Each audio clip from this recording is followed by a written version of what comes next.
తన ప్రసంగాలతో హిందూ బంధువులందరినీ కూడా పరిచే రాధా మనోహర్ దాస్ ప్రస్తుతం భీమవరంలో ఉన్నారు. ప్రస్తుతం ఆయనతో మాట్లాడుతూ సార్ భీమవరం ఇచ్చేసారు, ఏమేమి చూసారు, ఏమేమి క్షేత్రాలు దర్శించారు? హరే కృష్ణ అన్న, మేము మధ్యాహ్నమే వచ్చాం. ఇప్పుడు కాసేపట్లో సోమారామం స్వామివారిని, ఇంతవరకు పంచారామాల్లో ఒకటైనటువంటి సోమారామ క్షేత్రాన్ని, ఈ చంద్ర పుష్కరిని, చంద్ర ప్రతిష్ఠితమైనటువంటి ఈ క్షేత్రాన్ని ఇంతవరకు దర్శించడం జరగలేదు. ఒక నెల క్రితం వచ్చినప్పుడు బయట నుంచి అలా సేవించుకున్నాం, కానీ అందువలన మేము ఇప్పుడు స్వామిని సేవించుకుని ఈ ద్వాదశి తిథి నాడు ముందుకు వెళ్తాం. ఇంతకుముందు వచ్చినప్పుడు మావుళ్ళమ్మ వారిని, మిగిలినటువంటి వాటిని మేము దర్శించుకోవడం జరిగింది. అంటే పంచరామ క్షేత్రం గునుపూడి పేరు ఏదో మార్చాలనుకుంటున్నారు సార్? వాస్తవానికి మనం అమరావతి అంటే ఏమిటి? అమరారామం. అలాగే సామర్లకోట దగ్గర కుమారారామం. పాలకొల్లు ఏమిటి? క్షీరారామం. దీని పేరేమిటి? అక్కడ దాక్షారామం. దీని పేరు సోమారామం. గునుపూడి అనేది కాదు, సోమారామం అనే పిలువబడాలి. అది మన ఆంధ్రప్రదేశ్ ప్రభుత్వం గుర్తించి దీన్ని సోమారామంగా పిలువబడితే అది సంపూర్ణం అవుతుంది. ఎటు అమరారామంలో మనకి కొత్త రాజధాని రాబోతుంది కాబట్టి ఇది కూడా పరిపూర్ణంగా ఉంటుంది, చేస్తారని ఆశిస్తున్నాను.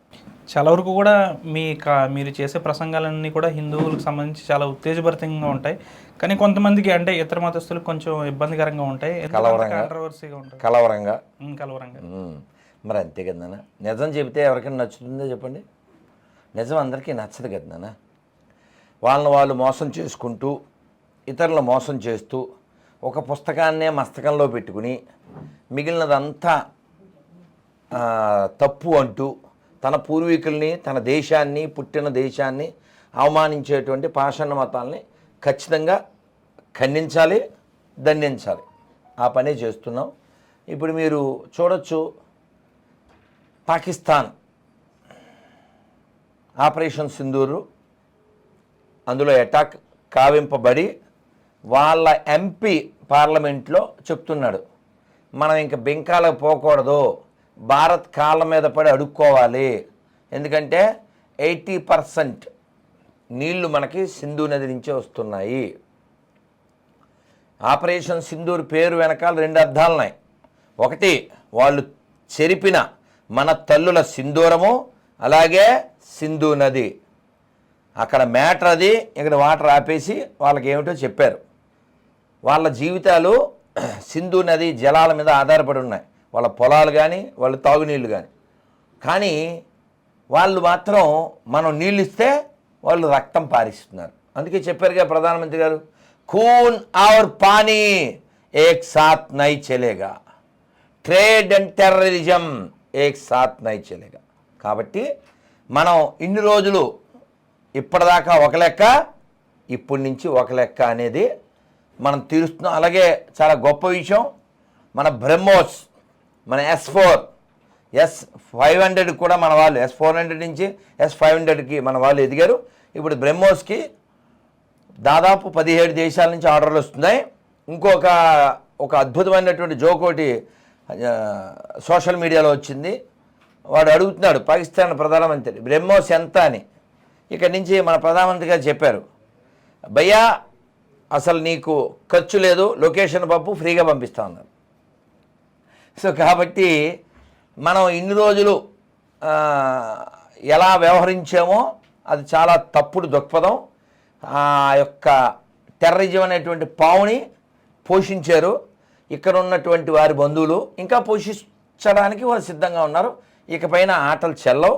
దేశభక్తితో కూడినటువంటి ఈ భారత్ వ్యక్తులు ఎవరైతే ఉన్నారో వారు ఏ మతస్థులైనా, ఏ ప్రాంతస్థులైనా, దేశమే పహలే దేశ్ అనకపోతే ఈ పహలే గౌలు చాలా చోట్ల జరుగుతాయి.